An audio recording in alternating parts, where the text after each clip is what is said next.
ଜୟ ଜଗନ୍ନାଥ। ମୁଁ ଗୀତାଞ୍ଜଳି। ମୁଁ ଆପଣମାନଙ୍କ ସହିତ ଗୋଟେ କଥା ସେୟାର କରିବା ପାଇଁ ଚାହୁଁଛି। ଆପଣମାନଙ୍କୁ ଯଦି ଭଲ ଲାଗିଥାଏ ସାରା ଓଡ଼ିଶା ବସି ଆପଣମାନେ ଲାଇକ୍ କମେଣ୍ଟ ସେୟାର କରିବେ। ଏ ମଣିଷମାନେ ଏତେ ସ୍ୱାର୍ଥପର କ'ଣ ପାଇଁ? ଯଦି ଆପଣ ତାଙ୍କ କଥାରେ ସେ କହିବେ ହାତୀର 15ଟା ଶିଙ୍ଗ ଅଛି, ଯଦି ଆପଣ ତାଙ୍କ କଥାରେ ହଁ କହିବେ ତାହେଲେ ଆପଣ ତାଙ୍କର ସୁନା ଝିଅ, ଭଲ ଲୋକ, ଭଲ ମଣିଷଟିଏ। ଯଦି ଆପଣ ନାହିଁ କରିଦେଲେ ନା ତାହେଲେ ତାଙ୍କ ସ୍ୱାର୍ଥରେ ବାଧା ଆସିଯାଏ। ସେଇଠୁ ସେ ବିଭିନ୍ନ ପ୍ରକାରର କଥାବାର୍ତ୍ତା କରନ୍ତି।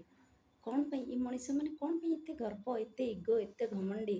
ପଇସାର ଗର୍ବ ନା ଧନର ଗର୍ବ? ମଣିଷର କଥାବାର୍ତ୍ତାରୁ ଜଣାପଡ଼ିଥାଏ ତା'ର ସଭ୍ୟତା, ତା'ର ପରିବେଶ, ତା'ର ଫ୍ୟାମିଲି କେମିତି। ଯିଏ ଭଲ କଥାବାର୍ତ୍ତା, ଭଲ ସଂସ୍କାର କଥାବାର୍ତ୍ତା ଶିଖିଥାଏ ନା, ତା ପରିବେଶରୁ ତାକୁ ଜଣାପଡ଼ିଥାଏ। ଏଠି ତ ଲୋକମାନେ ଖାଲି ସ୍ୱାର୍ଥ। ନିଜ ବାପା ମାଆକୁ ଛାଡ଼ିଦେଲେ ଆଉ ସମସ୍ତେ ଏଠି ସ୍ୱାର୍ଥବାଦୀ।